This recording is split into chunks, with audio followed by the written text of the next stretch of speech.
কোন বলে সংবিধান সরকার করলেন, কোন বলে অন্তর্বর্তীকালীন সরকারকে সাংবিধানিক সরকার বললেন? এটা গ্যারান্টি হলো না। আমি সংবিধানকে কোট করেই বলছি। না, সংবিধান কোট করে বলতে পারেন না। আমি ওই রেসপেক্টটা রেখে আপনাকে সম্মান দিয়েই বলছি। যে লোকটা বলবে আমি আপনাকে রেসপেক্ট করে বলছি, তার মানে এই লোকটার মাথার মধ্যে কিছু সমস্যা আছে। যে শপথ অনুষ্ঠানটা যেটা হইলো, এটার প্রত্যেকটা ওয়ার্ড, এটা কি চিফ ইলেকশন কমিশনার কি নিজে নিজে আবিষ্কার করেছে? উত্তর হলো না। সংবিধানের তফসিলের ভেতর যান, প্রত্যেকটা ওয়ার্ড অ্যাজ ইট ইজ লেখা আছে যে এমপির শপথটা কিভাবে হবে, এবং এই প্রত্যেকটা ওয়ার্ড ধরে ধরেই পড়তে হয়। এটা আকাশ বাতাস থেকে নিয়ে আসা হয় না। সো এই ধরনের শপথও কি করতে হবে, যদি সংসদে আলাপ আলোচনা হওয়ার পরে যদি তারা অ্যাডপ্ট করে নেন, তাহলে কিন্তু ওই শপথগুলা কিভাবে আসবে সেটাও কিন্তু আসতে পারে। এবং আমি ব্যক্তিগতভাবে মনে করি সংস্কারটা জরুরি।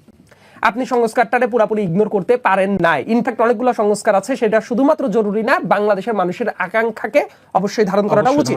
এখন এই প্রশ্নের সাথে কয়েকটা প্রশ্ন আমাদের এগিয়ে নিয়ে আসতেই হবে। যেমন আমাদের অত্যন্ত শ্রদ্ধেয় ব্যক্তি, আমি অত্যন্ত শ্রদ্ধার সাথেই বলছি যে আমরা কি করতে পারি, কিছু কিছু মতের সাথে আমাদের দ্বিমত পোষণ করতে পারি, কিন্তু ব্যক্তিগত জায়গা থেকে রেসপেক্টের জায়গাটা থাকেই। উইথ ডিউ রেসপেক্ট আমি আপনার বক্তব্যটাকে যদি একটু খণ্ডন করি আর কি, মানে এটা কিন্তু ব্যক্তিগত সম্পর্কটাকে শ্রদ্ধার সাথে রেখে এইবার আমি বলি, সংবিধান এই যে কয়েকটা কথা আসলো যে সংবিধান মানলে শেখ হাসিনা প্রধানমন্ত্রী, সংবিধান থাকলে ইলেকশন কিভাবে হচ্ছে না, ব্যাপারটা এরকম না। আমি সংবিধানকে কোট করেই বলছি। সংবিধানকে কোট করেই বলছি। সংবিধান কোট করে বলতে পারেন না। কেন বলতে পারি না? সংবিধান কোট করে বলতে পারি না। সংবিধান কোট করে আমি কেন বলতে পারি? আমি আইনের ছাত্র ছিলাম, সংবিধান নিয়ে আমার কেন জানাশোনা থাকা উচিত না? এবং আমি ওইখান থেকেই সংবিধানকে ধরেই আমি বলছি সংবিধানে আচ্ছা আমি বলি অবশ্যই সম্পর্ক আছে। আইনের একদম বেসিকটা হলো সংবিধান। আপনি যে বলেন আইনের সাথে সংবিধানের সম্পর্ক, ছাত্র সংবিধান নাও বুঝতে পারে।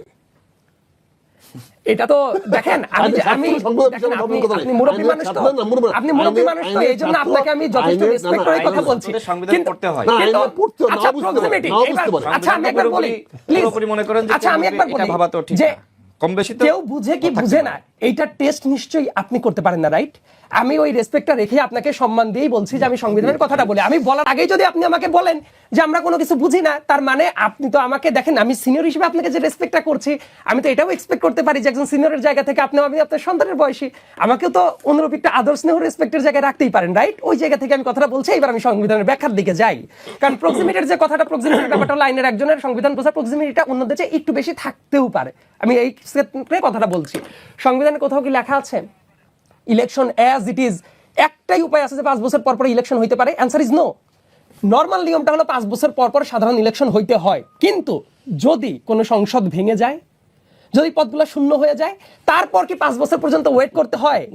সংবিধানে এটা লেখা আছে কিনা, মানে আপনি নিজে একটু জবাবটা দিবেন যে সংসদ যদি ভেঙে যায়, সে প্রক্রিয়া যেমনই হোক, হওয়ার পরে কি 5 বছর ওয়েট করে যেদিন ইলেকশন হয়েছে তার পরবর্তী 5 বছর পরে কি ইলেকশন হতে হয়? উত্তর হলো না।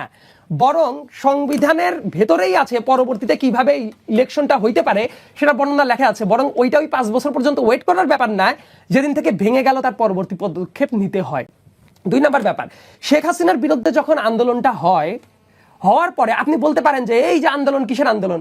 কিন্তু এটা মাথায় রাখা হচ্ছে, ডেমোক্রেটিক একটা দেশে কারো যদি রাইটস, অধিকার ভায়োলেটেড হয়, তাদের আন্দোলন করারও কি আছে, যৌক্তিক যে রাইটটা আছে, সেটাও এই কনস্টিটিউশন দ্বারাই প্রোটেক্টেড। এবং এই গভর্নমেন্ট, ইন্টারিম গভর্নমেন্ট যখন গঠিত হয়েছিল, সেটা আর্টিকেল 106 দ্বারা প্রোটেক্টেড ছিল। পরবর্তীতে এইটা সুপ্রিম কোর্টে চ্যালেঞ্জ, এবং সুপ্রিম কোর্টেরও এই ব্যাপারে ডিসিশনটা আছে। এখন আপনি যদি গায়ের জোরে বলেন সুপ্রিম কোর্টের ডিসিশন মানি না, সংবিধান মানি না, কোনো কিছু বুঝি না, একমাত্র যেটা বলছেন সেটাই কথা, তাহলে আমি মনে করবো ওই যে আপনি বললেন না আমার ব্যক্তিগত মতামত, আমার ব্যক্তিগত মতামত আমি এখন পর্যন্ত দেই নাই, আমি সংবিধান থেকেই কথা বলছি। বরং আপনার ব্যক্তিগত মতামত দিয়ে আপনি বলতেই পারেন, আই ফুলি রেসপেক্ট আপনার ব্যক্তিগত মতামতের প্রতি, কিন্তু আমার যে মতামত সেটা আমি জানানোর প্রয়োজন অনুভব করলাম সংবিধান থেকে। ধন্যবাদ। সংবিধান পরিবর্তনশীল, এটা সংবিধানের মধ্যে আছে, কিন্তু সংবিধানের প্রয়োগগুলো একটা নিয়ম নীতি আছে, সংবিধান ভাঙ্গার একটা নিয়ম নীতি আছে, এটা সংবিধানের মধ্যে দেওয়া আছে। সেটা যদি কেউ মিসইউজ করে, মিসঅ্যাপ্রোপ্রিয়েট করে, লুটে নেয়, বা মিথ্যা তথ্য দিয়ে প্রমাণিত করে, বা শক্তির জুড়ে যদি সংবিধানকে সাসপেন্ড করে রাখে, সেটা অতীতে হয়েছে। সামরিক শাসকরা প্রথমে যে কাজটি করে, তারা এসে সংবিধানকে সাসপেন্ড করে দেয়, অর্থাৎ সাসপেন্ড করলে এটাকে আর কাজ হলো না, তারপরে জনগণের সামনে বলে দেয় এখন আমার হুকুম মানবা কি মানবা না। বিপ্লব এসে আমাদের কি করেছে, আমরা বিপ্লব এসে সংবিধানকে বলছি সংবিধানকে মানি না, তাহলে সরকারটা কি হবে? এটা দরকার ছিল না বিপ্লব তো সরকার, বিপ্লবী সরকার করা। বিপ্লব যে কোনো করতে পারে, যেমন সামরিক শাসক যে কোনো কাজ করতে পারে, তার শক্তি বলে। বিপ্লব জনগণের ইচ্ছা, অভিপ্রায় হিসেবে বিপ্লব যে কোনো করতে পারে। তো আমরা 5ই আগস্টে আশা করেছিলাম একটা বিপ্লবী সরকার গঠন করা হবে, কিন্তু কতিপয় সংসদ বিশারদ, সাংবিধানিক বিশারদ বা ছাত্ররা মিলে তারা সংবিধানকে নিয়ে আসলো। সংবিধান হঠাৎ করে 106 ধারা নিয়ে আসলো, সুপ্রিম কোর্টের কাছে গেল যে আপনি বলেন। অথচ সুপ্রিম কোর্টই নাই, সুপ্রিম কোর্ট বসে আছে ক্যান্টনমেন্টের ব্যারাকে। সেখানে একটা অসত্য তথ্য দিয়ে, মিথ্যা দিয়ে, সংবিধানে পরিষ্কার লেখা আছে প্রধানমন্ত্রীর লিখিত অনুরোধে রাষ্ট্রপতি সংসদ ভাঙতে পারবে। এখন একজন বলে ফেললেন যে সংসদ ভেঙে দিয়েছি, এটা তো গায়ের জোরে করলেন। আমি গায়ের জোরে কথাটা কেন বলছি, আমি সরি ফর গায়ের জোরে, আসলে গায়ের জোরে না আমি এই জন্য বলছি, আপনি আপত্তি করে বলছি গায়ের জোরে কেন বলছি, যে আপনি বিপ্লবোত্তর সরকার বিপ্লবী সরকার করতে পারেন, এটাই বৈধ হবে। কিন্তু আপনি কোন বলে সংবিধান সরকার করলেন, কোন বলে অন্তর্বর্তীকালীন সরকারকে সাংবিধানিক সরকার বললেন? এটা গায়ের জোরে হলো না? কারণ তখন তো আমার কিছু করার নাই। আচ্ছা, আপনি বলার পরে ওই সংবিধান থেকে আমি এই জায়গায় একটু অ্যাড করব।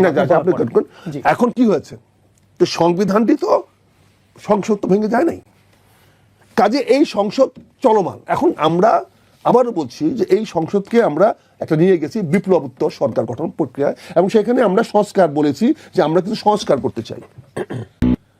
আমি সরকারের পক্ষে কখনো ছিলাম না, এখনো নাই, এবং সরকার সংস্কার যেদিন করা হয়েছে সেদিন তার বিরোধিতা করেছি। বিকজ আমি বলেছি কোনো সাংবিধানিক কেউ দাবি করে কোনো সংবিধান করতে পারে না, এটা একমাত্র জনগণের অধিকার। আমি যদি বিপ্লবী সরকার করতে পারতাম তাহলে আমি যে কোনো সংস্কার করতে পারতাম, কিন্তু যেহেতু অন্তর্বর্তী সরকার বিপ্লবী সরকার নয়, অতএব এই বিপ্লবী সরকারের কোনো সংস্কার করার অধিকার নাই। এই বক্তব্য আমাদের আজকের না, এই বক্তব্য আমাদের আরো 1-1.5 বছর আগের বক্তব্য। এখন প্রশ্ন হয়েছে এই সরকার কি করেছে, বৈধ দেওয়ার জন্য একটা কমিশন করেছে, সেখানে সকল রাজনৈতিক দলগুলোকে সন্নিবেশিত করেছে। এটা সরকারের সফলতা ছিল যে 35টি রাজনৈতিক দলকে, না 54টি, কথা আছে 54টি দল মনে হয়, 54টি রাজনৈতিক দলকে এক জায়গায় সে নিয়ে আসতে পেরেছে। এটা বলবো ডক্টর ইউনূসের একটি সফলতা ছিল। সেখানে এসে তারা তার দেওয়া এজেন্ডা মোতাবেক প্রতিদিন সে নাকে রশি দিয়ে টেনে এনে ওই পররাষ্ট্র মন্ত্রণালয়ের ওই রেস্ট হাউসে বসে আছে বিস্কুট খাওয়াইয়া ঘন্টার পর ঘন্টা সময় নষ্ট করে কতগুলো কাজ করানো হয়েছে। আমরা আলী রিয়াজকে এই জন্য সমালোচনা করেছি, আমরা এটাকে বলেছি একটা প্রহসন হচ্ছে, কিন্তু রাজনীতিবিদরা সেখানে দস্তখত করেছে। তার মধ্যে 35টা রাজনৈতিক দল সংস্কার দস্তখত করেছে, এবং সংসদের দক্ষিণ প্লাজায় গিয়ে 20টির মধ্যে ছাপা পাতায় দিয়ে সেখানে জনগণের সঙ্গে নাটক করে দস্তখত করেছে। আমার মনে আসে সেটাকে দস্তখত করেছেন। তার মানে কি আপনি এগুলো মানবেন? তার মানে এখানে সংবিধান তো নাই, আর আপনি এগুলা করবেন, করে সংবিধানটাকে বলবৎ করবেন, হয় যেভাবে আছে সেভাবে করবেন, না নতুন করে সংবিধান লিখবেন, না সংশোধিত করবেন। এখন এইটাই তো আমরা বুঝি। এখন এইটার বাইরে আমাদের প্রশ্ন হচ্ছে কি, যখন বাচ্চা কথা বলতে পারে তখন বাচ্চা দুটা জিনিস শিখে। যে বাচ্চা আদর্শমান মায়ের কাছে থাকে সে ভালো ভাষা শিখে, আর যে বাচ্চা কাজের কাছে বা অন্য কাছে কাছে, এই জন্য বিদেশিরা অনেক সময় গভর্নেন্স রাখে, বাচ্চাকে মানুষ করার জন্য, ছোট শিশুকে মানুষ করার জন্য গভর্নেন্স রাখে। গভর্নেন্সের দায়িত্ব হলো বাচ্চাটাকে সুশীলভাবে তৈরি করে দেওয়া। মানে বিপ্লবী সরকার গঠন না করার কারণে কি এত সংকট? আবার যদি ওই শিশুটি যদি কাজের বুয়ার সঙ্গে থাকে তাহলে সে ভাষাটা শিখে অন্য ভাষা, কিন্তু সে কিন্তু অস্বীকার করবে না যে ভাষাটা ভুল, কারণ এটা তার প্রাসঙ্গিকতার কারণে। সে গুড গভর্নেন্স পায় নাই বলে সে অনেক কিছুকেই গভর্নমেন্ট মনে করে। এটা ব্যক্তিগত, আমি কাউকে ব্যক্তিগতভাবে করছি না, কিন্তু আমাদের দেখতে হবে তো আমরা কোন পরিবেশ থেকে বড় হয়ে যাচ্ছি, আমাদের পারিপার্শ্বিকতা কি, আমরা সেই জিনিসটা বুঝতে হবে। আমি একজনকে সম্মান করি তার মানে হয় আমি তাকে সম্মান করি না, এটা বুঝতে হবে। কারণ কোনো ভদ্রলোক কাউকে বলে না যে আমি আপনাকে রেসপেক্ট করে কথা বলছি, তার কথাটা রেসপেক্টেবল হবে, তার কথাটা রেসপেক্টেবল হবে। যে লোকটা বলবে আমি আপনাকে রেসপেক্ট করে বলছি, তার মানে এই লোকটার মাথার মধ্যে কিছু সমস্যা আছে। সে জানে আমি তাকে আক্রমণ করতে যাচ্ছি, সে জানে আমি তাকে রেসপেক্ট করবো না, তাকে ডিসরেসপেক্টের বক্তব্য দিব। এই জন্যই সে নিজের আত্মপক্ষ সমর্থন করার জন্য সে বলেছে আমি আপনাকে রেসপেক্ট করে বলছি। আপনার মতামতের প্রতি রেসপেক্ট করার কথা বলেছেন। আমার মতামতের প্রতি কারো রেসপেক্ট করা দরকার নেই। আমার মতামতকে যদি আপনি আমি তর্ক করছি না, আমি বলেছি আপনার মতামতের প্রতি রেসপেক্ট করে আমি দ্বিমত পোষণের জায়গাটা এটা হলো স্টুপিডিটি। কারণ কেউ মত রেসপেক্ট করে কেউ দ্বিমত পোষণ করে না, করা যায় না। ওই যে বললাম ওই যে বুয়ার কাছ থেকে যে সন্তান বুয়ার কাছ থেকে মানুষ হয়।